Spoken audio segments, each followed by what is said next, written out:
Hey, what's up, guys? Welcome back to the XP podcast. We're back. It's this podcast is supposed to release usually on Wednesdays. It's not this time because there's like this huge, uncommon storm that hit Texas, and Stupid storm. we had some setbacks, but we are here, and so I'm glad to welcome my co-host, the guy who can uh, impersonate Kermit the Frog on the fly, Austin Murray. Oh, thanks. I appreciate it. I'm happy to be here. Wow, I didn't know you can actually do it. And the actual Ghost of Tsushima, Adam. How you doing, Adam? Hey everyone. Yeah, I'm Nice. the ghost. Yeah, Wow. he's the ghost, guys. Y'all been wondering, but he's right there. He's the guy. Wow, I can't even see him. How y'all doing?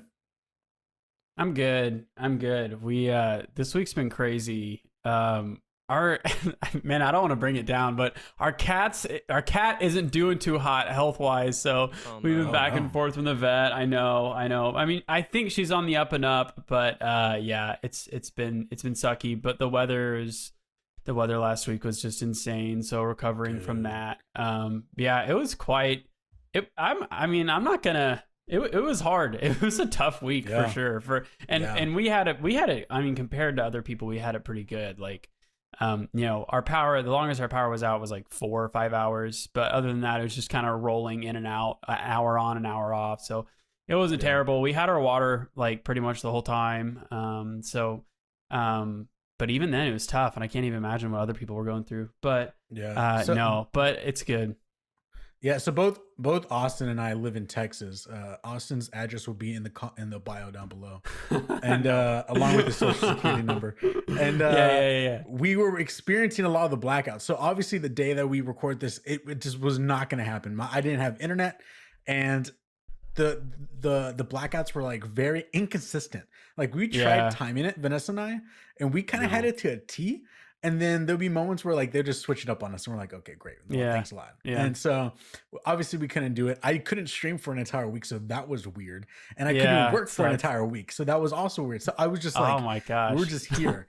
But I mean, in the grand scheme of things, compared to a lot of other people, we had it pretty well, and I'm grateful for that. Adam, on the other hand, kept sending me photos of all his electronics and him playing games. And he was like, "Look what I can do! Look at this! I was like, I have Wi-Fi. Hey, look at this! I got games." Shut up. Anyways, before we get into the show, guys, I want to let y'all know this is a bi-weekly podcast where we gather together to talk about all things video games and bring topics to the table to discuss for y'all's amusement. If you have any questions, comments, concerns, corrections, you can let us know in the comments section below on the video feed, or you can reach out to us on Twitter at AmbitiousCasual, or you can email us at xppodcast@ambitiouscasual.com. Also, I want to make this be known. Utilize the time codes. If there's a piece within the podcast that you're like, oh, this is a little boring, or hey, I kind of already know this kind of info, well, then skip over to the parts that you want to. I have been actually utilizing time codes a lot more in all my videos. Don't know if that's been helping, but it actually gives me that peace of mind so that way people can get to the parts that they really want to. So without further ado, onto the show. Austin, you were not here on XP Podcast episode 2. Rumors were that you went out to go get some grand teaching to be a professional Battlefront esports player. Is that true? That's 100% correct. It was I rode to the plains of Oklahoma, and there I met a sage who was my instructor, and he taught me the ways of Battlefront 2. So that is 100% factual, and we kept our 6 feet and we wore masks. But thank you. That was my next question. I'm glad you covered that. Just want you all to know. But yeah, that's exactly what happened. Since you were not here on the last podcast, I want you to go first and kind of catch us up, because you've had so much time without talking about what you've played. And I'm very excited on some of the things you've actually played. So I want to know, so what were the things that you've played? Yeah, so I took a big shift in what I usually play. So usually I'm just like basic kind of shooter, Battlefront 2, Warzone, whatever, Crunker IO. That's what I always talk about. I took a massive shift, and I think a lot of the inspiration came from you guys, just because you guys speak so highly of these indie platformer titles. So I was originally gonna wait until I bought a Switch, which is a whole other story. Long story short, I had a Switch years ago. I sold it. And I regretted it, but I used the money to buy an iPad. And then years later, now I'm really wanting a Switch again. So I'm probably going to buy a Switch again. We've all been there. Yeah, I know. I have not sold my Switch. Oh, no, that's good. I'm excited, though, because now I can get the updated Redbox better battery Switch. So that's that's how I'm justifying it. There you go. But yeah, I was originally going to be like, I'm just going to wait till I get the Switch just to sort of tackle some of these really popular indie platformers. But then I was, browsing through Steam and I saw Gree for $7. And I was like, you know what? I don't have the patience. We talked about it. I think we may have talked about it on the podcast that wasn't released or something. The first one we actually recorded. I think so. Yeah. Yeah, but I was like, this is a beautiful game. I'm gonna give it a shot. I'm gonna give it a go. So I downloaded it off Steam and I played that for about 2 days straight and I beat it and I loved it. It was wonderful, beautiful. The music was awesome. The artwork, everything about it was great. There were no words, no text throughout the entire game, which I loved. It was just complete audio visual. It was really cool how they could tell a story that way. But Gree was awesome.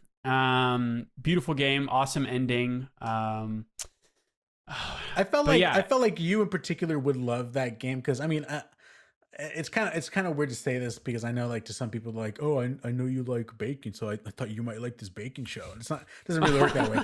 But like I know you sing and I felt like with Gree, there's a very strong singing presence about it, but it's the fact that she just can't sing. It got taken away. I know. And then I don't want to spoil it, but it's beautiful. It's beautiful all the way through. And so I felt like you might appreciate it a lot. So I'm so glad you played that game, dude. I specifically, to get like really musical, I was amazed how, and I know this isn't the only game that's done this before, but like the way that they kept everything sort of like near the end when you get the ability to use your singing power ability, anytime you press that button, it is completely and perfectly in the same key as the background music. Yeah. So it's like no matter when you press B or whatever button it is to activate your singing ability, it's always within the same key of the background music. And I'm just like, that is incredible. It's so cool. But yeah, Gree was great. Everyone should play it. Yes. And then the other platformer that I started was the first of the Ori series. Nice. I'm blanking on the title of the first one. Something about Blind Forest. Yeah, Blind Forest. Yes. So I'm going through that right now, and it's a lot more difficult, I think, than Gree.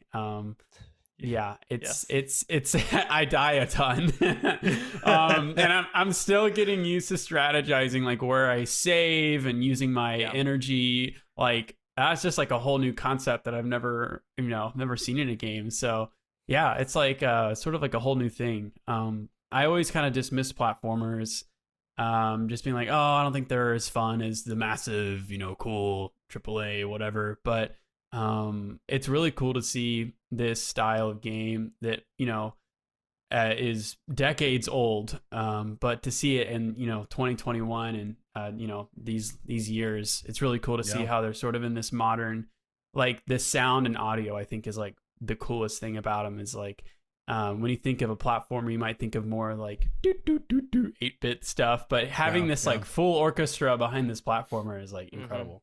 So yeah, I'm really loving him. I really like Gree or Ori a lot. And how do you play that one?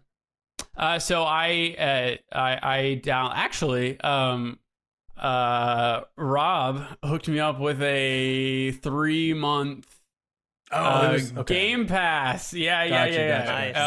And so I have that, and so I got the Game Pass and I downloaded it on my PC. So still my PC using my Xbox One controller. So I have a question it's because fun. I've never seen it. I've never seen it be done because I think that code in particular was for PCs, and I was like, I am not going to use this. So I was like, awesome, please have it. And so how does it work on the PC? Is it like do you have like a window, like an app on your PC that you just click, opens up the Game Pass app, and then you can go in there and play off of the app? Yes. Yeah, that is correct. I believe you install a separate sort of Game Pass portal from the Microsoft website, and excuse me, you download or you put in the code, and it gives you the 3 months or whatever, and you can install them on your PC, and I have them on my their little icons are on your desktop, so you just click it and it opens right up. So sweet. It's pretty sweet. It's pretty cool. Okay, I'll go to the next one. Oh yes, Genshin Impact. I know Rob has been playing this too. And the reason why I was really attracted to this game is because it's on iOS, and I own an iPad Pro, and iPad Pros now can hook up with Bluetooth controllers. So since I have that gap of portable system, I was like, oh sweet, I can play this in the living room, or I can play this in bed or whatever. So it's been a really great game. It's again just a beautiful game in all regards, and it's fun and it's free. The best price ever. Genshin Impact. I mean, I have it on my list, and I'll just talk about it real quick. One of those games, dude. So I recently got this. For those who are listening, you're not gonna be able to see it, but I have the Razer Kishi, which is like their controller that you connect to your phone. So this thing by itself, it pops up, or let me say, it opens up and then it pops open, so that way you connect your phone into it. And so it's so cool of a device, like zero latency. I have had zero latency with this thing. Well, because that plugs in, right? That plugs into the device, not Bluetooth. Yeah, that's cool. It goes right into the device. And so it has been like this cool little piece of like, look, I know I have a Switch and all, but there's nothing that's on the Switch right now that really grabs my attention. So I don't really use it at all. It's actually my wife's console practically, because she plays Animal Crossing on it. Yes. And that's all hers. But for me, playing Genshin Impact, it is that weird, and I think I said this on the Slack, but it is that weird mesh of Breath of the Wild and Kingdom Hearts put together. Like the fighting is very much so like Kingdom Hearts, and and everything else about it is very much so like Breath of the Wild. And if you like both of those things together, which I'm kind of like about Kingdom Hearts, but I love Breath of the Wild. I was like, yo, this is a great mesh.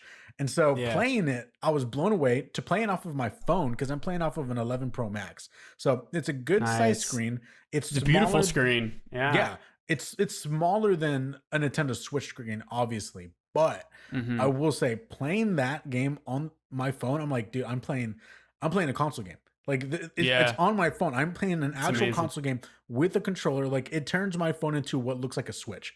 And so like I tweeted out the other day, I was like, yo, I barely realized after 20 hours in, and this is no joke, I was 20 hours in, because I was sitting down and playing this game like in 4-hour increments.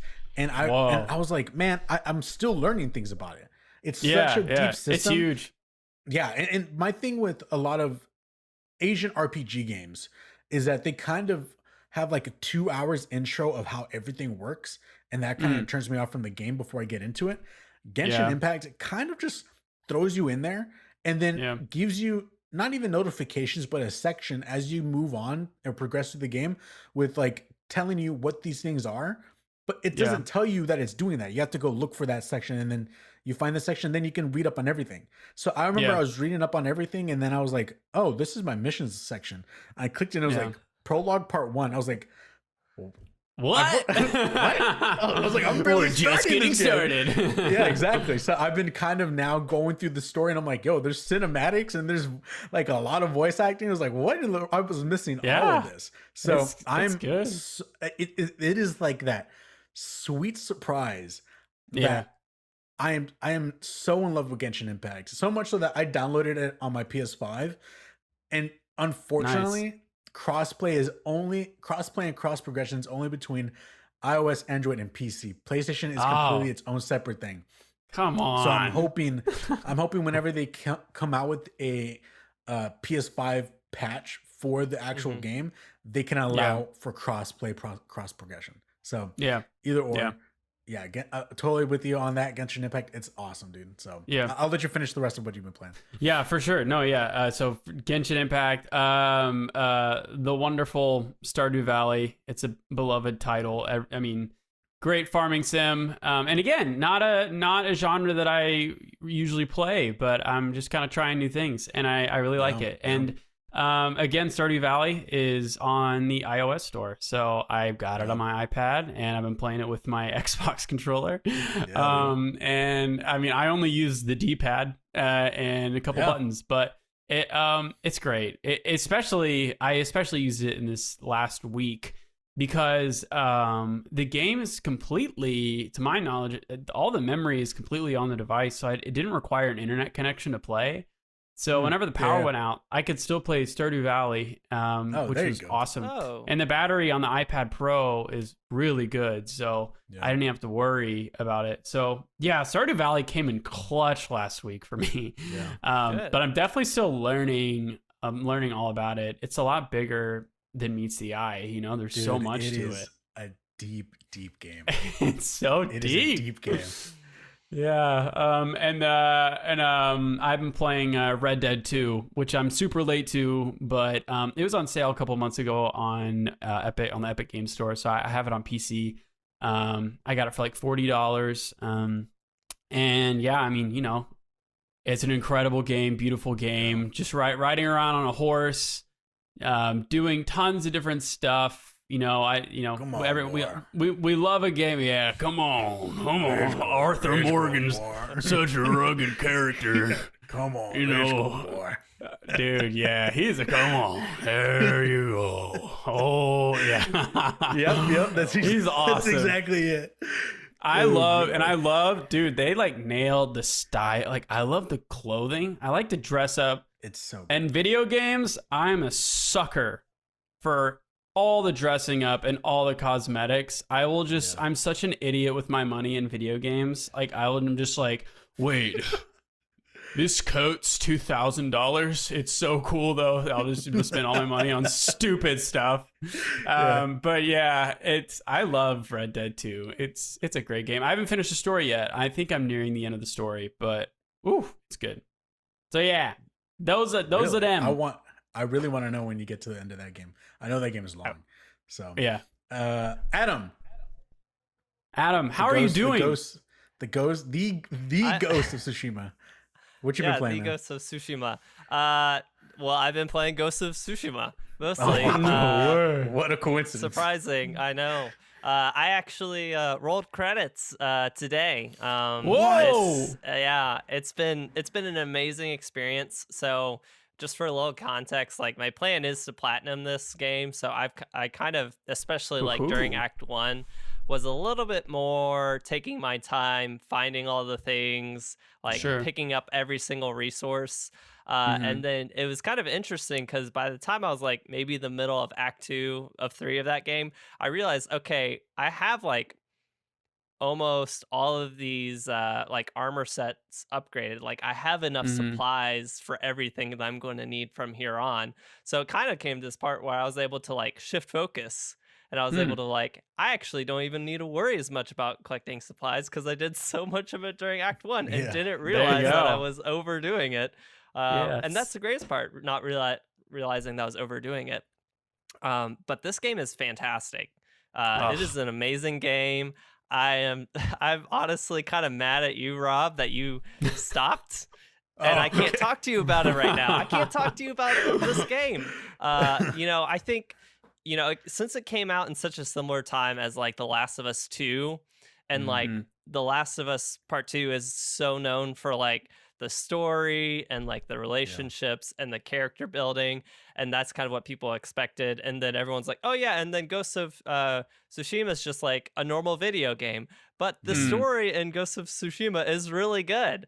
And the thing that like people don't or I feel like it doesn't get enough credit is honestly the main thing I think this game is about a relationship between Yeah. Jin Sakai and his uncle, Yeah. Lord Shumura, who, Nice. and it's great. Like, Love I don't that. think it's much of a spoiler to say, but like the way the main part of the game ends is not with an encounter with Mongols. It's about, you know, a encounter with, or like I guess a meeting with your uncle. Like it Yeah. ends on that beat, and Yeah. it just ends in like such a satisfying way for me.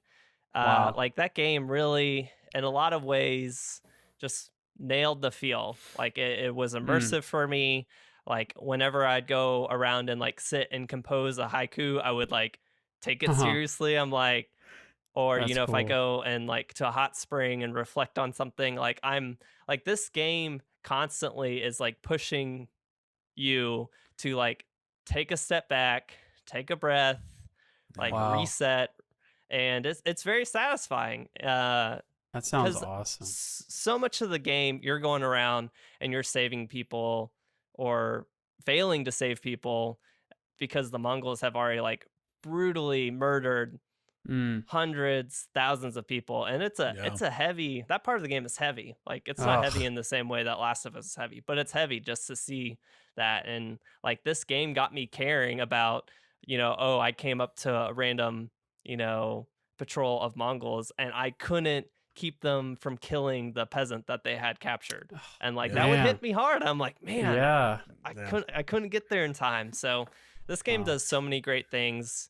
If you're not looking for that, it's still just an amazing video game mechanically, I think. But like if you are willing to kind of get invested in the world, it does it great. Yeah. That's cool. Yeah. I'm so glad that I'm sold. It's cool that you're playing it off of the PS5, because I played that game on the PS4 Pro and it was still good, but I'm pretty sure it runs and looks great on a PS5, dude. I'm sure it does. It does. Like the load times are so quick.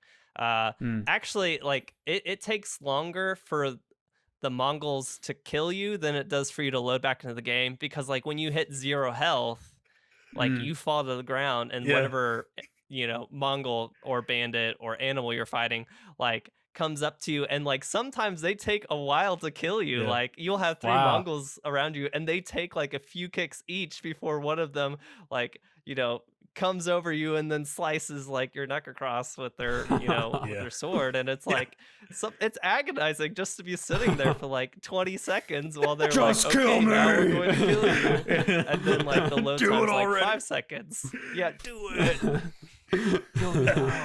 There's one time where I was down, and obviously I think the screen kind of starts turning red a little bit, and one of the enemies got stuck like on his route on trying to get to my body, like up behind a fence. Oh no. So he just like and I'm like, bro, just come finish it, dude. Come on.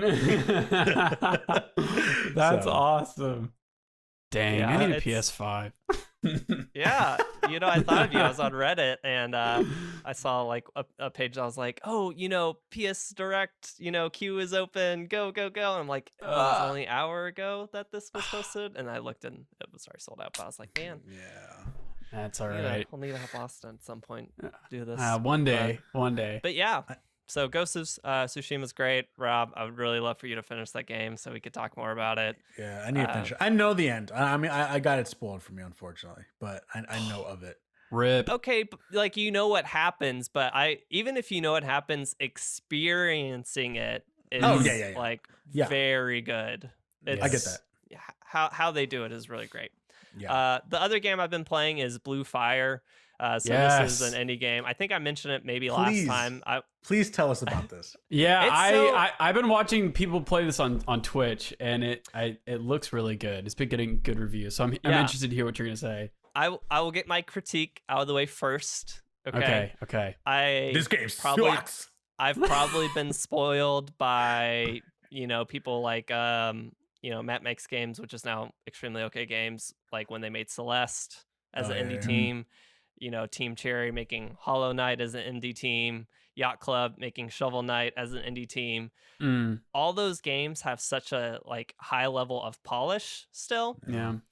And that's my probably one critique of Blue Fire is that it's very it's rough around the edges, I would say. Yeah. Like there's definitely like lots of quality of life things that they could do, or things that if they had more time and wanted to keep working on it, probably could have smoothed it out. But otherwise, this game is great.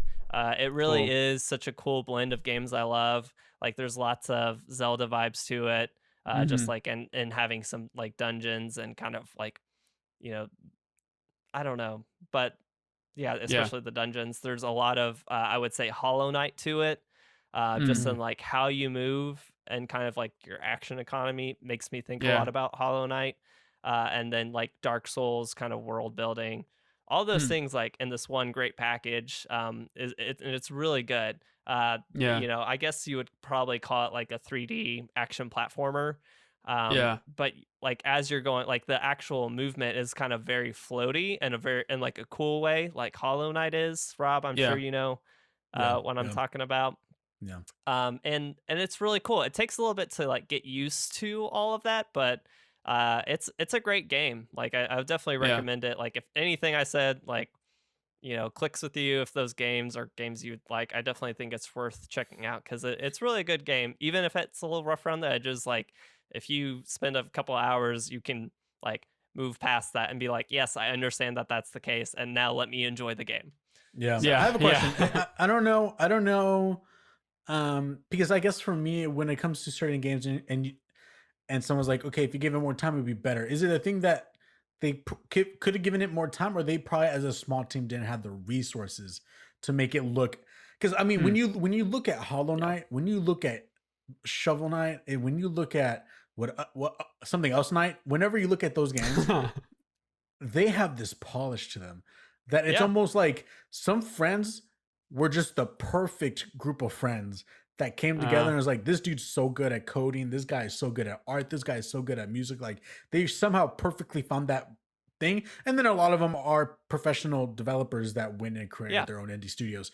Does it seem like Blue Fire is more so like maybe it's not like experienced developers, but they are giving their best to kind of lay that first step, and then maybe the next game after Blue Fire can be much better because they can gain money off of this game and then do something better? I'm sure whatever they do next, like I think can be better and will be better. Part of me wants to like chalk it up to being like a 3D game versus like 2D game. Like all those other games I mentioned are all 2D games, so I think that is kind of a lot more forgiving in ways. Just because there's like things you don't have to consider as much, like camera controls are obviously not a big issue with your 2D platformer games or anything like that. The 3D environment is like much more complex to navigate. And I would say that's probably, I would like to chalk it up to that. Okay, cool. And the last game that you played is Project Triangle Strategy, which we will talk about when we get into the topic of the show. And then for me, I'm going to go through mine real quick. I completed Little Nightmares 2. It was amazing. Ooh. As amazing as it, I love that series a lot. I mean, there's only 2 of them, and the first one, I loved it. It has that Tim Burton-esque kind of style to it, but it is not the scary to me where I'm like I'm uncomfortable. It's that scary of like, this is very like, a crazy mind created these things, and that fascinates me. And so the game is so good. I remember it's going to forever stick with me the way that this game ended, because I was obviously streaming it, twitch.tv/ambitious casual. And I got to the end, and I'm not gonna spoil it here because it's a big thing. It's a big deal. But the ending, I legit just sat in my chair and I was like, and my brothers were in the chat while I was watching, and I was just talking to them, just like, what just happened? This happened. What? And then while I'm streaming, like my mind got taken off of streaming, and I just started looking up people's theories because I was like, what the heck just happened? And so when a game leaves you like that, it to me, I was like, this cut deep for me. And that's because I felt like I had this relationship with this game that I really cared about. Unfortunately, the people who made this game are no longer making it, and the people who own the IP own it, but they say they're going to still keep making stuff with it. I'm not sure how I feel about that, but I'll judge it when I play it. So I have to interject with this. Yes, please. I was planning on obviously planning on playing this game, and so I was like, I'm gonna check out a Twitch stream, and I literally I opened this guy's stream up, and it's like within 2 minutes the massive plot twist happens, and I was like, I was watching it and I was like, whoa, wait, was that supposed to happen? And the streamer himself was like, what? And I was like, dang it, what did I just watch? So dude, it's spoiled. It's spoiled. I will say, I know how Adam said with Ghost of Tsushima, it's about the experience. Yeah. That spoiler, I don't want to say defeats the purpose of even playing the game, because to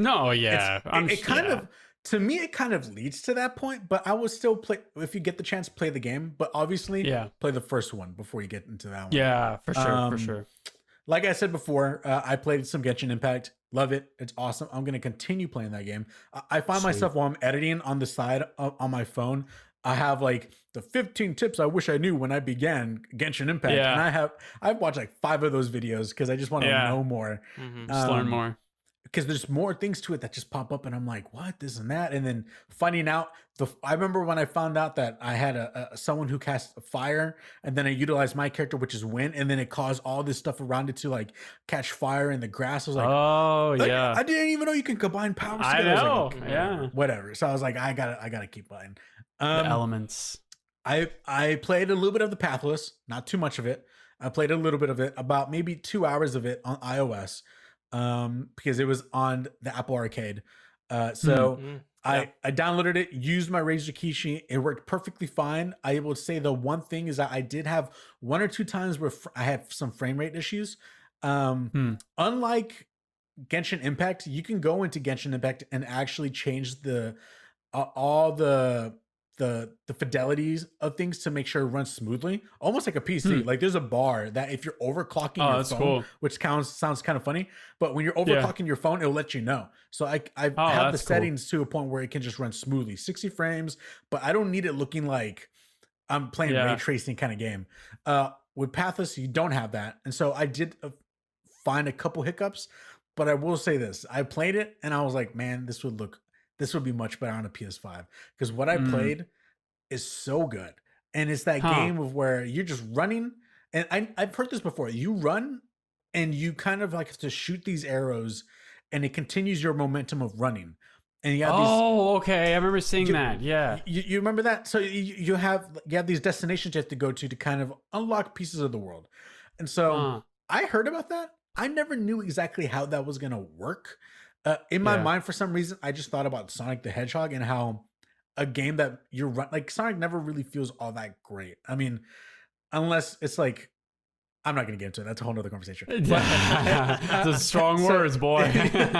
So with Pathless, it felt great. And being able to both run and then shoot, and it's not like you have to point. Like the game understands that it's going to take care of that part for you. You run, hold down the trigger so that way it shoots an arrow, and then you continue your momentum going and going and going.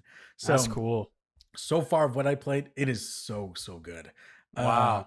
And so I'm not going to lie, I kind of was like, I wish I didn't play this on my phone and I just played this on the PlayStation instead. But I have too much stuff going on right now that I might not get back to it in time, that I might as well, by the time I want to get back to it, I'll just restart it on the PlayStation. There you go. And then Project Triangle Strategy, we'll talk about when we get there. And then lastly, I am streaming Hollow Knight at the moment. I put in about 3.5 hours last night on stream.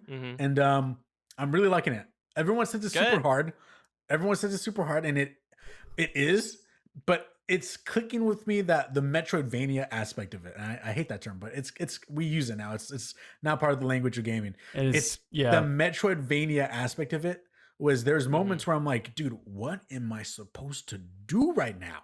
And where do I go? I told my brothers, like, please don't spoil things for me. Like, I'm gonna try and figure this out. If I need help, I'll ask you guys. But I'll just sit there, I'm like looking at the map, like, dude, I've gone everywhere. Where the heck am I supposed to go? And then it'd be like, oh, I didn't go down this one little path that was right here that I just totally missed, or it was hidden because of a rock. And so the game's awesome. I love that game.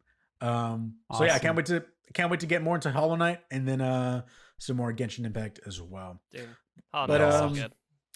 Without further ado, guys, we are going to get into the topic of the show. It can technically kind of be long, but I don't want to go over everything because not everything's stuck with us. And what I'm talking about is we're going to be going over the Nintendo Direct, the roundup. And before I go into everything, I want to start off and say and ask, what was y'all's expectations with this Direct? This was the first Direct that we ever had in about a year and a half, per se.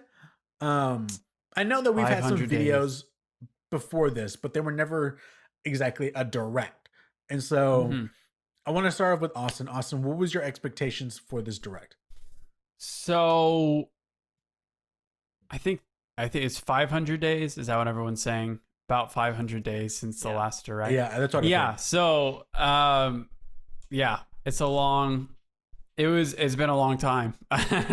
And I think I'll kind of start off with the obvious sort of frustrations. I guess, after that long amount of time, you want to hear about all the big stuff and all of that. And, I think Breath of the Wild 2, obviously we're waiting for that. Which I totally get. I think I'm more so on the side of they let us know before the Direct this is covering the first half of the year. And another topic, we're going to get into, I think, is the whole Legend of Zelda 35th anniversary. When are they going to start marketing that? I think a lot of people were expecting to see that content in the Direct, which they saw some of. I mean, we got Skyward Sword, which is going to be great. I've never played through that game, so I'm excited to play through that game. And it's funny, I don't even own a Switch yet, but I will by the time it comes out. I think this Direct is the first of many, and I think they're back on the track with making more. And I think the reason why a lot of people were frustrated is just like, I think after a long time, they're expecting something big and great as if there won't be another Direct for another 500 days. But I think it's part one of many for 2021 as far as Directs go. We're still going to get more. There's still so much more to come.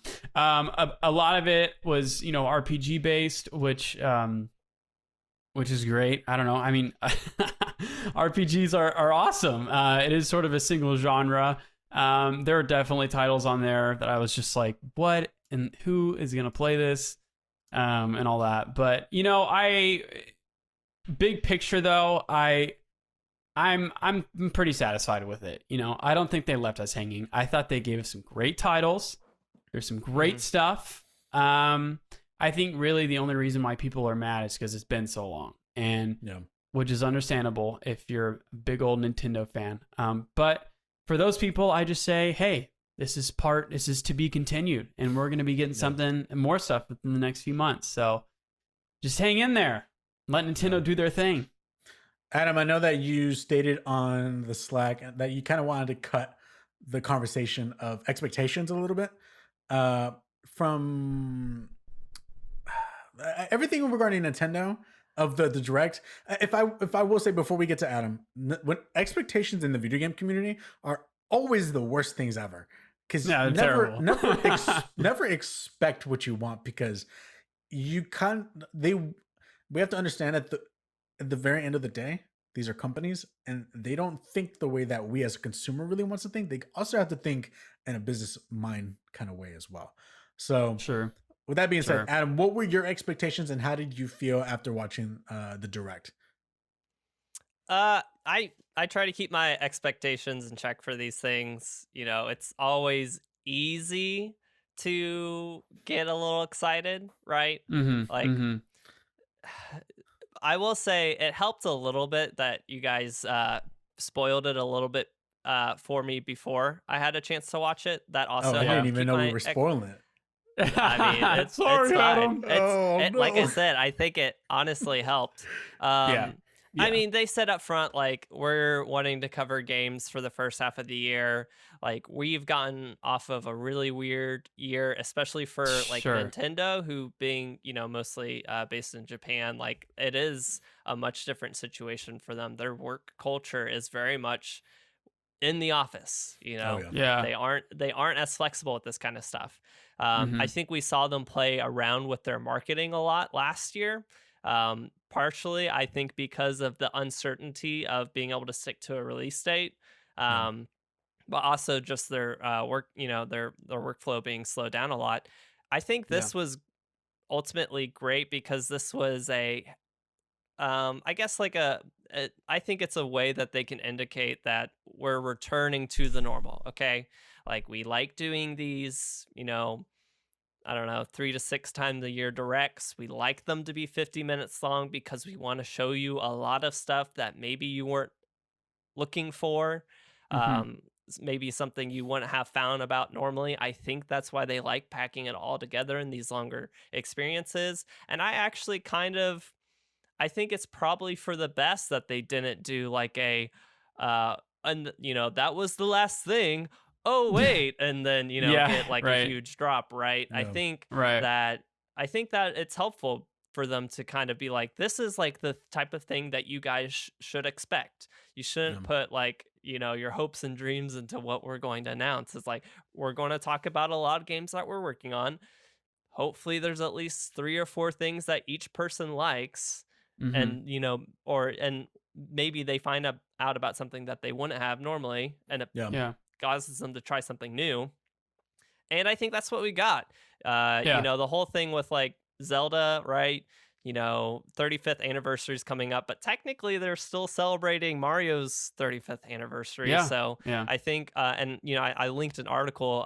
Jeff Grubb from GamesBeat talks about how like the reason that we didn't hear anything about the official 35th anniversary, the reason we only saw Skyward Sword HD is just because that they need to let these things breathe. Like we Yeah. will have a full year to celebrate Zelda's 31st, 5th. We're Mhm. starting off with Skyward Sword, which they want to give the spotlight for right now.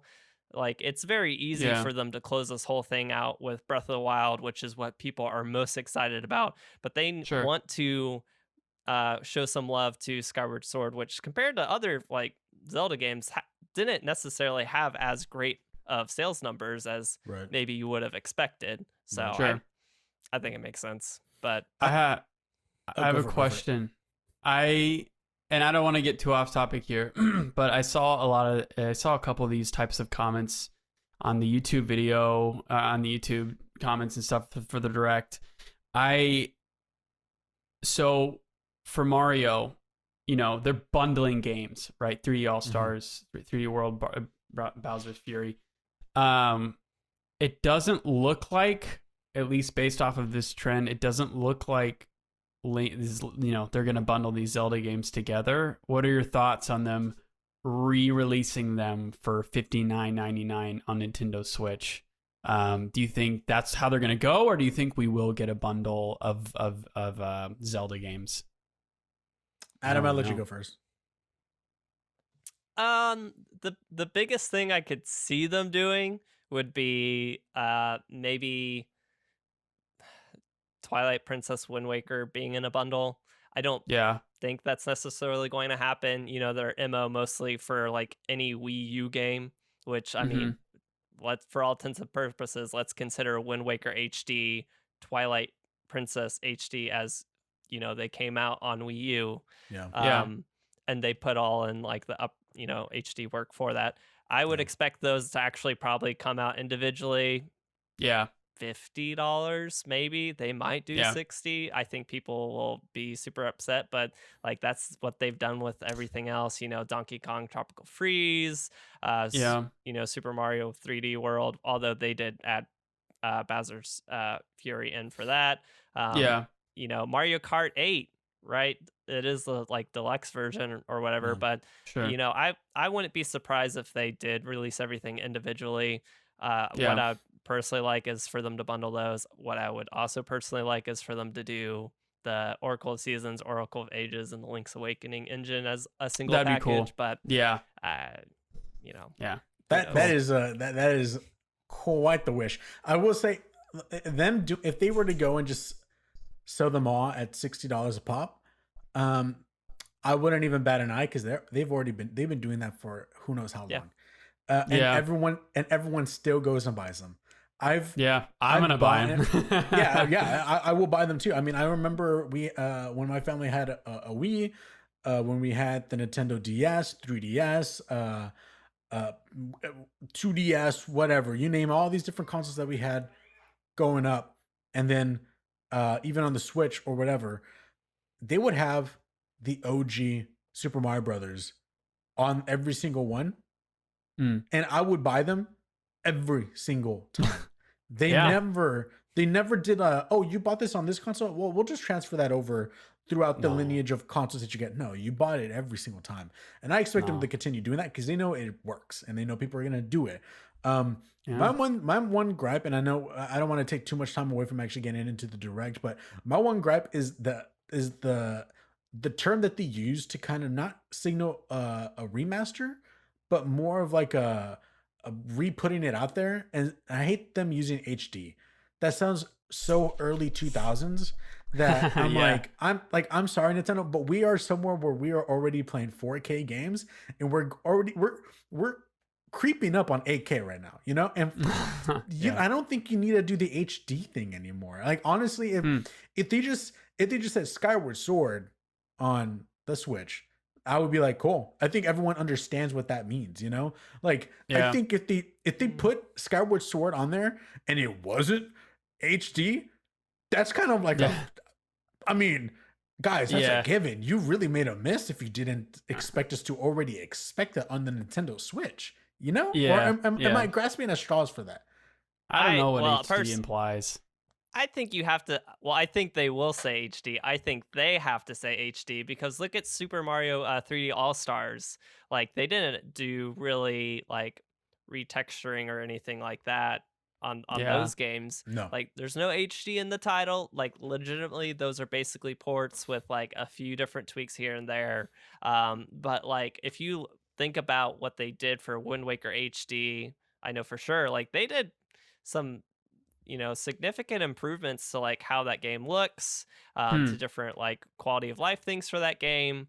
Like, I think there is, like, if you just want them to be consistent with what they've already done, then they should slap HD on it. And if I'm being a stickler, like, when you talk about like an HD TV, you're referring to like 1080p, which is kind of actually what they would be bringing Skyward Sword up to, since it was released on the Wii, which was not HD, and it does indicate it's not like 4K, so it's not going to be a 4K Zelda title. So one day, I guess I don't expect them to do the same thing that they did with the Mario 3D All Stars thing, because Nintendo's notorious for like starting this trend, and you're like, oh, dude. Nintendo, the NES Classic, the SNES Classic, dude. Obviously, next year we're gonna get the N64 Classic, right, guys? Obviously, we're gonna get the Game Boy Color Classic, right, guys? And it's already been 3 years since they've done that. And so, I again, if they do a Legend of Zelda HD collection, I mean, dude, that's dope. I'm all in. What games would they put on it? I don't know. If they're charging $60 for Skyward Sword, I can only think, okay, well, that's not going to be part of the collection. And we know that 3D All-Stars, that's a collection that they're doing right now. And then that's going to, supposedly, we don't even know what's going to happen. That's going away? Or is it going to be, they're just going to start selling them separately after that? You know what I'm saying? We don't know necessarily. And so what I think they could do is, either if they want to make an HD collection, they could bundle up 3 Zelda games, or 2 of them. Like, I can see them doing literally 2. Like Adam said, Twilight Princess and Wind Waker HD, boom. I can picture being, it would be easy to say that they'll be $60. I would like to say that they'll be, but I honestly can see them pulling like $90 or something like that on there. Ooh, yeah. And then charging you for that. And then by March of 2022, it separates, and now you can only get them separately. which is what everyone is theorizing what they're gonna do with the Super Mario 3D All Stars collection, because all they said is you can get this cool bundle until March. Okay, what's gonna happen until March? They haven't said. So we have to just wait and see. But to get into the direct, I mean, we're talking about Zelda a lot, so I kind of want to just we'll hit that. We'll start with Zelda. We were shown, or we were first led into the direct when it came to the kind of like the last third of the direct. IG Onuma came out, and I remember when I saw him, my heart was filled with joy, and I was like, heck yeah, dude, we got this, boys. And then I'm glad they kind of got ahead of it, and they were like, hey, I know you. It's almost like, hey guys, we know why you're here. Sorry, we're not going to talk about it right now. But we do have. That was kind. So that was very kind of them. It was a nice way of them saying, like, guys, I'm sorry, we're gonna have to break your hearts. But they went and they showed Skyward Sword. Now I have been seeing a lot in regards to comments and people being like, really, that game? I kind of felt that way a little bit, but at the same time, I like Skyward Sword, so I was like, yo, this is legit. I can't wait to play this on the Switch. And again, I can't wait till we get a little bit deeper into the GamesBeat article that Jeff Grubb had, because he kind of goes a bit more into everything about that. But talking about Skyward Sword and the announcement of it, who is excited for Skyward Sword HD? I'm excited for Skyward Sword HD. Yeah, same. Well said, Adam. It? No, I've never played it. I remember when it came out, and I didn't have a Nintendo system at the time. But I'm excited to go through it though. Definitely. I think it's cool how they adapted it for handheld. So I don't have to be waving my hands around all day. I can kind of just chill on the couch and go through it. So I'm excited to see, that part of the Zelda universe. I think what was interesting is that the whole mystery was like, how are they going to translate this game to anything past the Wii? Because everyone was like, you really built this game around the actual system of the Wii using the Move controllers. Like, how are you going to go from there? Because like Twilight Princess, it was just waggle. It wasn't the actual motion controls. Like, all you have to do is just shake the controller and then Link will hit something, It wasn't preciseness. And so I hated it. Did you really? I'm like, man, I should have played this on GameCube, was honestly what I thought of it. I just filmed a video for the 35th anniversary of Legend of Zelda that I'm working on, and I talk about Twilight Princess, and I'm not gonna lie, I actually enjoyed it, because I would come home after work when I was working at Whataburger as a high schooler, and then literally lay on the floor and just with my hands up in the air, like I just was shaking them up in the air, like it worked for me, That's cool. So with Skyward Sword, they translated it in a way to you can still use the motion controls. I guess I never necessarily knew that the Joy-Cons we knew they had the ability to be like that sensitive in regards to movement. I just never really put that into my brain, like that was actually a function that they used, because I never used them like that, I don't remember playing 1-2 Switch. Come on now. No one's ever played the Ice Cube game, man. The massive thing for the Nintendo Wii was the motion, and Wii Sports, massive hit. Going into the release of the Switch, we were sort of past that. So I think that feature, the motion, was sort of overlooked, and I think most people just play with the controls, the Pro controller and all that. So they're there. Yeah. No one just uses them that often. And I'm not gonna lie, that kind of made me a little excited. I was like, oh, I can actually still play this game the way it was intended if I wanted to. If you wanted. I'm actually probably gonna play the game with motion controls. I'm not gonna lie. We'll see on how the floor with your arms. On the floor, just like back in the day. Good thing though is that you don't need a motion bar anymore, where you would be trying to find someone and then it just totally disconnected because you didn't read it. You look so dumb trying to get your controller to detect. Just like, come on, dude. Where's the hand? Who remembers those times, man? Holy moly. Rough. Those were dark times. Wii Dark was times. not an HD console. You had this motion bar, which was terrible and had such a fragile cord. I will say I am excited to try out the motion controls and see how precise they are. Yeah. Because that was the big issue for me. Was like I'm trying to remember what the antagonist's name is, but in my first battle with him, it took me forever because I could just not he'd be changing where you need to swing from, and I could not get my hand over there to then swing without me swinging the first direction accidentally, and it was so frustrating. I'm like, this is terrible. So if they are good, I could see myself playing this docked a lot, but I'm very interested in seeing and testing out this handheld mode, like using the stick the joystick for the directional swinging. So if you they nail it. You play Skyward Sword. Yeah, it was at the time in my life where I would play a game right up to the end and I'd be like, I don't want this to be over, and then I've not played anymore. So I've still never beat Skyward Sword. Wow. I've still never beat Twilight Princess because of those things. Wow. So that's funny. Yeah, I'm ready to finish. So Adam, game. what are your thoughts on the way that they improved the controls? Because now, obviously, you had to keep in mind if there's motion in the Joy-Cons, cool. That's good for everyone who bought the Switch. But everyone who bought the Switch Lite, you're kind of out of luck in that case. But obviously, they thought about it and they utilizing it by using the analog. What is your thought process on them utilizing the analog? Do you think it's going to be just as effective? Just like the analog stick for Yeah, because I guess attack. what I'm trying to say, anyone who's got a Switch and has played it, we just finished Breath of the Wild. And so it's so advanced in the way of it being from Skyward Sword. It's the next game that was after Skyward Sword. So we're kind of in regards to, and they actually talked about it in the direct, how Skyward Sword was kind of setting up some building blocks for what they transferred to Breath of the Wild, which is dope. I never saw that. Yeah. And so it's kind of like we're taking a step back in regards to the way that they are going to be working things. Do you feel like it's going to be hard for everyone to kind of translate from Breath of the Wild to Skyward Sword? I personally don't think so. I think there's such different games still. Like you have your actual Zelda dungeons in Skyward Sword that you'll be able to play, and there are a few that are in Skyward Sword that are really good.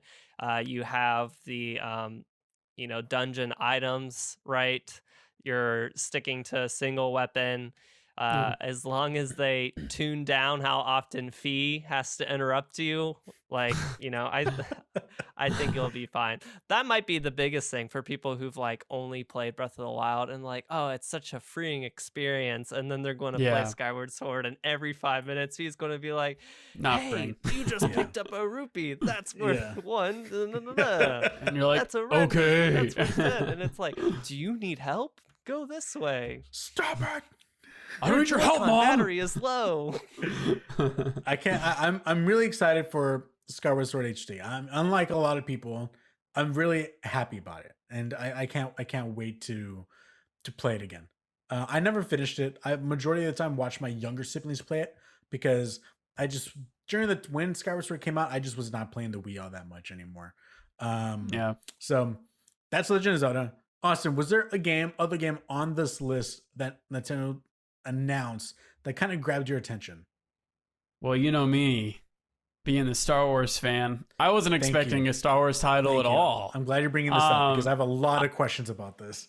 Oh, well, I hope I can answer them. Honestly, I know nothing about this game. No one knows anything about this game other than a new free-to-play squad-based online game. I don't know. Is this going to be like an Apex, a battle royale type game? I don't know. But I'm excited to see what it is. This is genuinely a surprise, right? This was never something before. So sorry, the title is Star Wars Hunters. Yeah, Star Wars Hunters is the title. The way that they announced it, I was like, is this a thing already? Like, did they literally just drop a brand new Star Wars game on here that's coming to the Switch? And on top of that, they didn't show anything. It's just the logo, and it's heading to Switch in 2021, so that's whenever. But it's like what I also said, it's a free-to-play squad-based online multiplayer game. The only other game I can think that works that way is like, and when you think squads, like they're using squad for a reason. Like I feel like it has to be strategic in a sense, I guess. Or each character has a certain thing that will help each other out in the way that you're fighting against. Like Call of Duty isn't squad-based, I would say. I wouldn't say that because everyone like kind of Overwatch. Everyone's on the same playing field. Rainbow Six Siege is a squad-based game because we kind of all help each other out achieve the end goal. Am I kind of going out there? I feel like this is going to be like a hero shooter. Know.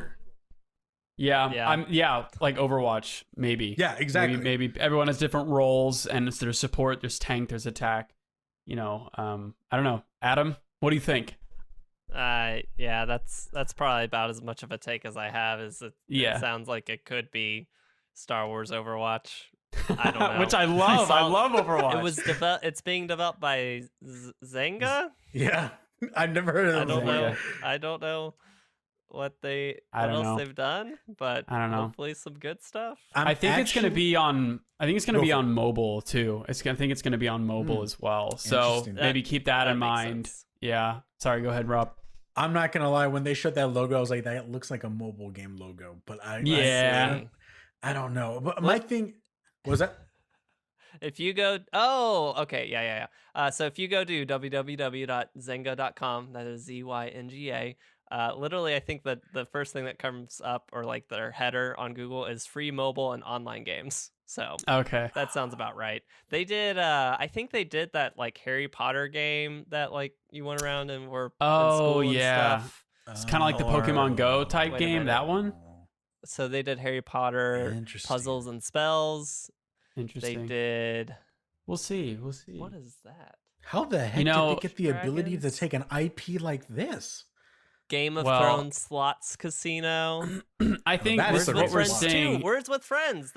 I was like, that's a big one. I know this developer for something. Yeah. This is sort of the beginning of the new Star Wars gaming era, the LucasArts games. This is sort of the beginning of that, and to steer off of, we're off to a great start. I think it'll be fine. It's the new era. It's the new era, and all of a sudden, and now we're getting games being developed by someone who made like some casino games and stuff like that. So great. Hey, it's something. We'll see what it is. I'm excited. It's Star Wars, and I love it all. I love Star Wars. I'm hoping this comes to other platforms. If this comes to Xbox or PlayStation, you bet I'm gonna jump on this and check it out, because if it's free to play, there you go. Heck yeah, I'll check it out. Now, let's do it. With all things that are free to play, you also have to think to yourself, how bad is the microtransactions gonna be on this? So we'll see. We'll just have to wait and see when it comes out in this year. Now, Adam, we both had the ability to play. I didn't get to play all of it. I only played an hour of it, and that is Project Triangle Strategy. The absolute worst name ever. Terrible. In my opinion. It is from the same people who made Project Octopath Traveler, and then they said, that's just a working title, guys, don't worry. And then it came out and was like, no, that's the name of the game. So we're back at it again with the same developers that don't really know how to make a good, either the translating between Japanese and English is really going bad, but they know how to make some good looking games, and this is what they call their HD 2D style of game. And beautiful. I only played Octopath Traveler a little bit. I never beat it. I only played like an hour of it. Games like an RPG, you have to really be dedicated to actually commit, and I was not ready to commit at the time. Project Triangle Strategy looks like it speaks to me a lot because I love Fire Emblem. Fire Emblem is super cool. I played it on the Switch. I even had Fire Emblem mobile, the Fire Emblem mobile game on my phone because it's just as good. And so it's just like that. It's strategy, but it's still like this hardcore RPG system inside of it that has so many layers, dude. Adam, what did you think of the demo? I thought the demo was fantastic. I've not gotten super far into the demo. I like basically got through the first like combat encounter and like some of the cutscene, like story cutscenes after that. But I thought this was fantastic. About the bridge. Yes, the bridge. Okay, then we both only did the same amount then. Yeah, and so I'll tell you why I think it's fantastic. So this is partly going to be like personal opinion. When talking about tactical RPGs, I think that the Final Fantasy Tactics Advance kind of style is much better than the Fire Emblem style. There are certain limitation or certain things about how Fire Emblem does combat, which really grind my gears, especially like when I was playing Three Houses. Like, you have to do your move and then do your action. Yeah. And unless you're like a special class that can move, then action, then move again. And it's like, to me, it just limits so much. And like, so much of that game was about like overall battlefield, like, I don't know.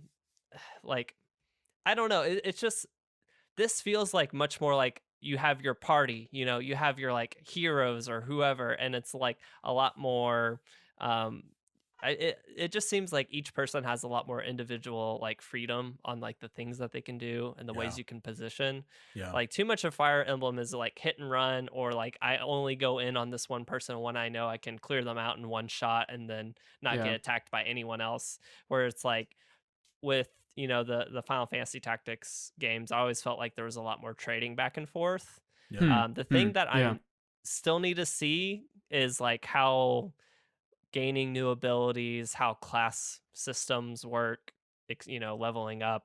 I still kind of need to get into like what that looks like before I'm like, this is going to be fantastic.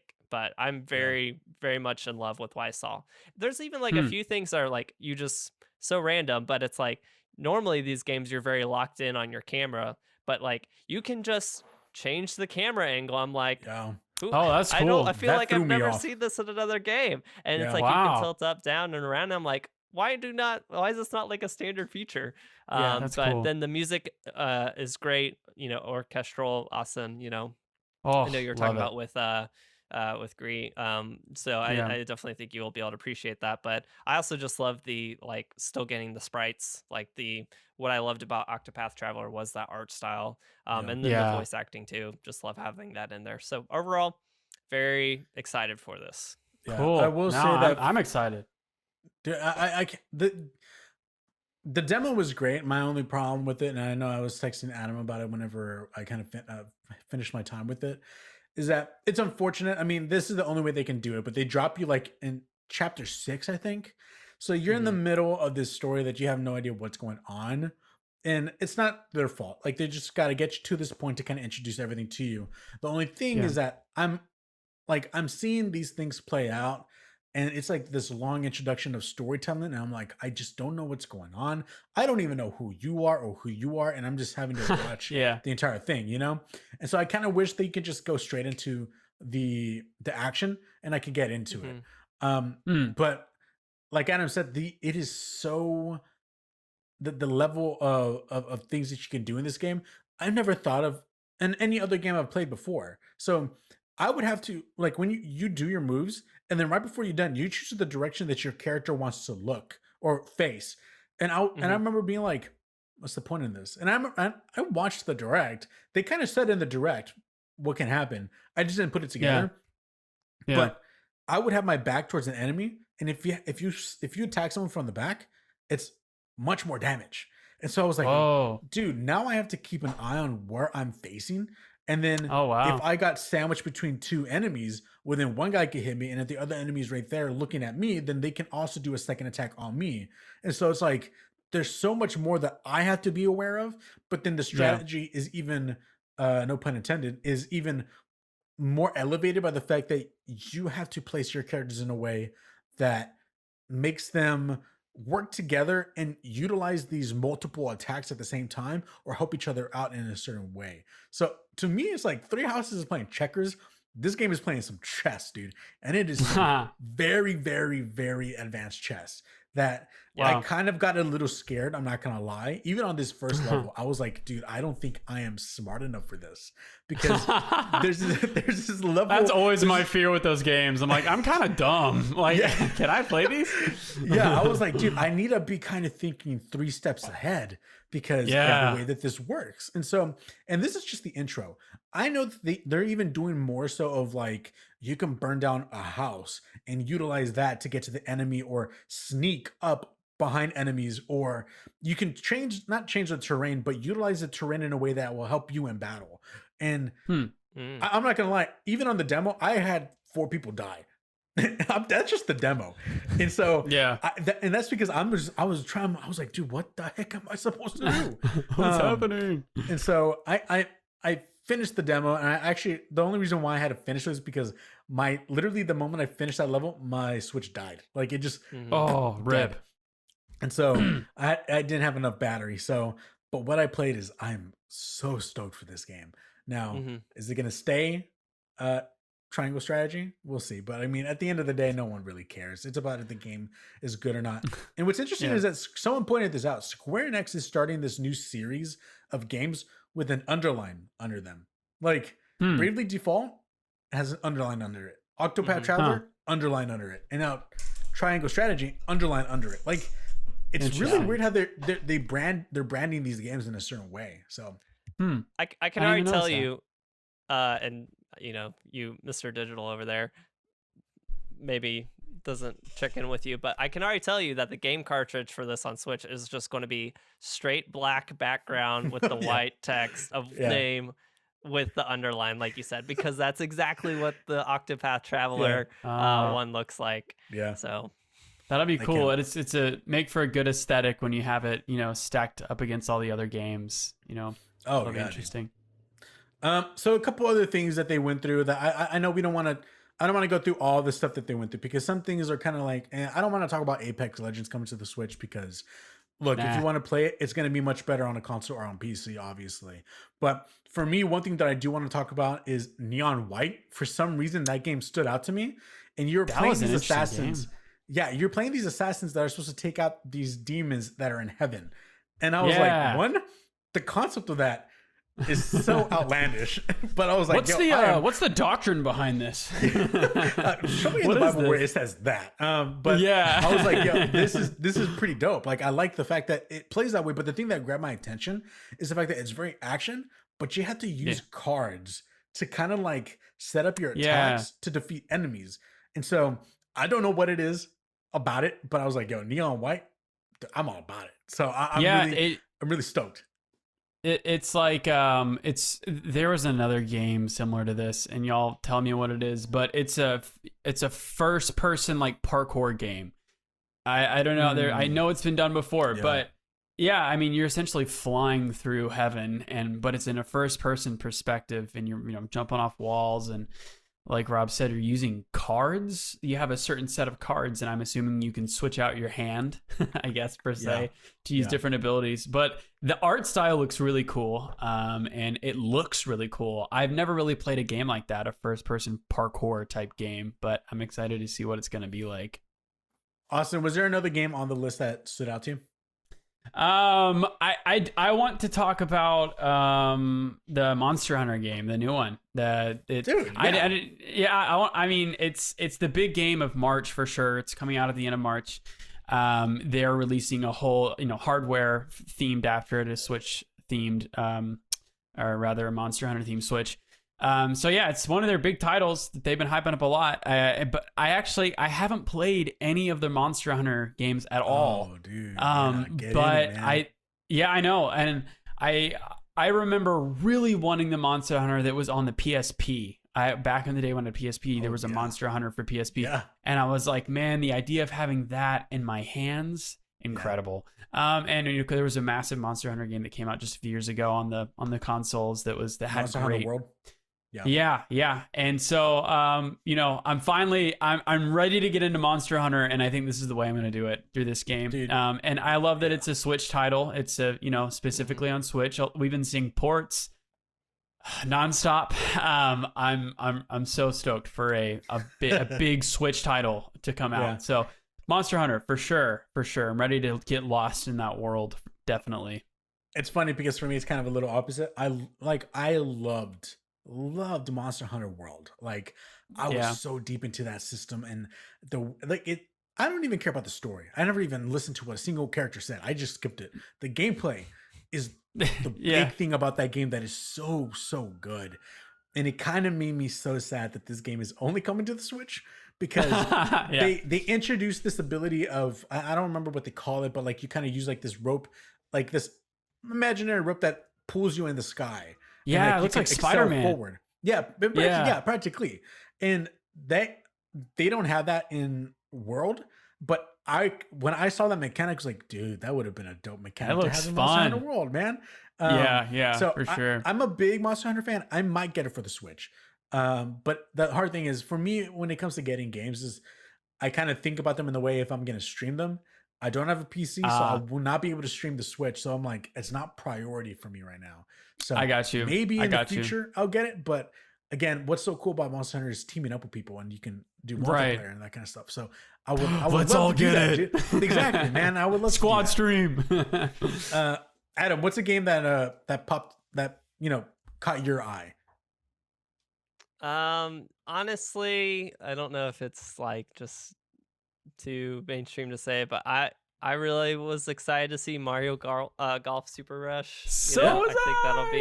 I think it'll be a lot of fun. Yeah. I don't necessarily have a lot to say about it other than I think it looks like it will be a fun time. Here's my scene with Mario Golf. All right. I'm thinking that people are going to want to play this game docked in their living room on a Sunday afternoon, maybe a little cup of coffee, and just maybe this is a good game to play with dad or an older male. I don't know. I think this is the way. I think this is how I'm going to get Kirk Murray into video games. Kirk Murray is my father.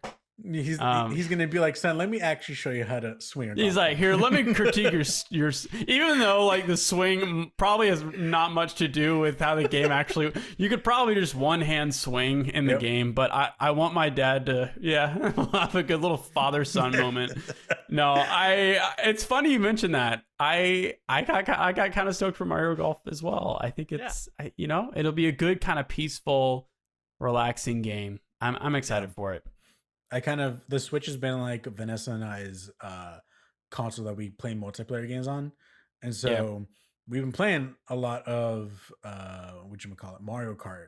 And I've been wanting to get the new Super Mario 3D World so that we can both play it. And now that Mario Golf is also coming out, this is gonna be an awesome game for me and her to both play together.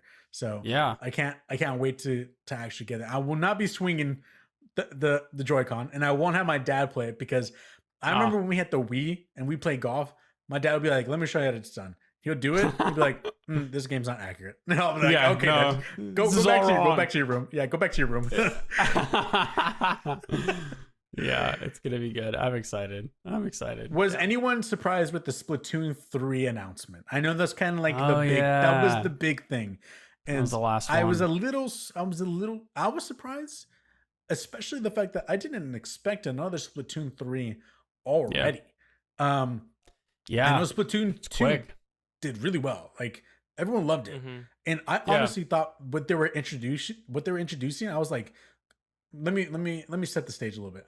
I like Splatoon 2. I played it when it came out and I was actually playing it for a while. But then I just kind of fell off because when it comes to shooters, it's not the best one. And it's kind of even weird to call it a shooter, but technically that's what they're trying to do. And when this announcement was first starting up, I was like, oh, are we getting a Battle Royale Splatoon? Like, let's go. I am signing up for this. And then it's Splatoon 3. Not to say that there's not going to be a Battle Royale mode in it, but I don't think that's the priority, but we'll see. Adam, were you surprised to see Splatoon 3? Not like super surprised. I think I've heard like some rumblings about like that could be in the future. I know there's probably a lot of people out there that are like, we don't want Splatoon 3 yet. We want Mario Kart 9. Yeah. Where's Mario Kart 9? And it's like, okay, well, Mario Kart has had like, more than just the 8 games, right? 8 numbers. There's more on top of that to iterate and improve on what their game is. And Mario Kart 8's kind of like the pinnacle of what that can be.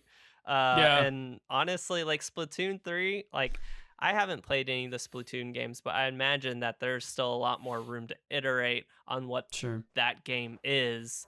And even if that's, part of that could be including a battle royale. So I'm not surprised. I'm like, okay, cool for Splatoon fans. I've never played. Maybe I'll try it out someday. My mind kind of, and I haven't played Splatoon either, but my mind at the beginning of that was going towards like an open world Splatoon, because you were customized. They were showing character customization, and I was like, oh wait, this is kind of cool. And it looked sort of like it would be, they're in this massive metropolis. It had a couple of big scenes there, and I was like, whoa, is this going to be like an open world thing? But then I don't think it is. So you've never played Splatoon, right? I've never played Splatoon, no. Okay, well, I'm going to break your heart because they all have that. And unfortunately, that massive metropolis is literally maybe 4 blocks, and that's it. Of a city. Oh, man. And they somehow block the entire rest of the city out. So, dang. what I will say is, I know a lot of people have been like, where's Mario Kart 9? And I get that. But I will tell you this. And I'm putting this on my future kids' lives, dude. They're making Mario Kart 9 as we speak. They're saving it for the Nintendo Switch Pro or whatever they call it. Because next gen, whenever they have that new Switch that comes out that can play 4K games, for a fact that they're going to be touting around the fact that you're going to play Mario Kart in 4K and look how beautiful it is. Because I think it's much easier to do that in a racer. Because if you're going fast, you can kind of hide a lot of the visuals in a certain way to make things look a lot better. Not saying that doesn't look good. Mario Kart 8, I still look at that game and I'm like, yo, this game looks amazing. Mm-hmm. But I feel like it's like with every console. There's always a new racing game that comes out with it because it always shows off what you can do with the console. Because you can push those limits. Like Gran Turismo for PlayStation, unfortunately, that got postponed for next year. And then you got Forza for Xbox. Like these racing games come out to show off the power. So yeah, that's totally. Other than that, I mean, we got some announcements for some 2 Smash Bros characters, but no one cares anymore. I'm so done. Yeah. I want my Fall boy Guys. Waluigi. Fall Guys, yeah. So we are hitting the hour 20 mark. I know I gotta get you guys out of here soon, or I'm gonna have to pay you guys overtime. But that's right. Real quick, in regards to the Nintendo and the Jeff Grubb article, we kind of touched on it a lot. But Adam, I would like you're the one who posted this to us, and I'm glad that you actually showed this because I totally did not see this at all. Can you kind of give a summary as to what he's saying in regards to everything Legend of Zelda? Yeah, so what he's saying and what he's getting at is like, really, we shouldn't expect some big, direct where they announce 5 games that are all coming out, right? Because and part of why he's saying is like these games need room to breathe, especially as we theorize if they all come out individually packaged for $50 or $60 each. No one's going to be happy that 5 Zelda games got announced for $60 each, and all are pre-order as of today, and they don't have that money to do that. So kind of some of the stuff he was saying is like, this makes sense from a marketing perspective because they need to put the emphasis on Skyward Sword first. They need to space out these titles over the years so that people, can, be hyped for each one individually and buy each one individually. So, and then he also touches on like the Mario anniversary is, supposedly going until March 31st. So, they're probably going to keep these things separate. Yeah. And this is all from a marketing perspective that, he kind of argues that this is why that's going to be. Yeah. Sure. That the moment you said that, it kind of brought this sense of relief for me to be like, you know what, this actually makes me even more excited. Because I'm like, cool, we're barely seeing the beginning of it, and I can't wait to see what else they have to say. And I don't remember which one of y'all was saying it, but they did bring Wind Waker and Twilight Princess to the Wii U. For a fact, they probably sold okay, but they didn't do well on that console. And they can easily just completely just port that to a Switch. I'm making it sound like it's easy to do that kind of stuff. I'm sure that there's some work. Yeah, that just drag and drop. Honestly, just drag and drop that bad boy from the Wii U file to the Switch file. Yeah, that's it. But you know for a fact that they have that in the tank. It's ready to go. So that actually makes me extremely excited because I love Twilight Princess, and I'm going to talk about that in a video that I'm going to post soon. And I've always been interested in Wind Waker. I've never played it though, so this would be the best way to kind of get into that. But God, the fact that you mentioned Oracle in the same engine as A Link to the Past, or is it Link Between Worlds? Link's Awakening. There we go. Yeah, dude, that would be amazing. That would be amazing. It would be. Yeah, that would be so cool. I'd love to see it. All right, guys. Other than that, I mean, there's a couple other stories, but I mean, we can touch on them later if they're of much consequence. But guys, thanks for watching. Thanks for listening to the XP podcast. I appreciate y'all being here. I know it's kind of a random day that's gonna be coming out. This is coming out on a Friday. It usually comes out on a Wednesday, but hey, at least it's coming out so you guys can listen. Adam, where can everyone find you, dude? Everyone can find me on Twitter and Instagram at time2_vote. VOGT. And Austin, where can everyone find you, man? AustinMurray.baritone on Instagram, twitch.tv/AustinMurrayBaritone, and on Twitter, AM Baritone. Just the initials. Just put them in the show notes. Yeah, everything will be in the show notes. Just put it in the show notes. and I'm Rob. You can find me on Twitter and Instagram at RobMichaelAC. And then everything regarding Ambitious Casual, you can find it on Twitter at Ambitious Casual. You can be up to date on anything of when I'm going live, when the new show comes out, when the new video comes out, and whatnot. Also, I would kind of say, if you have the time and you have TikTok, go to TikTok, because I've been posting some content over there that's not really anywhere else on like YouTube. So I would kind of encourage you to go over there. But until next time, guys, thanks for watching. Thanks for listening. Share this with your friends. And y'all keep playing them games, you know what I'm saying? Just play the games, all right? Yeah, just play them. Be the ghost.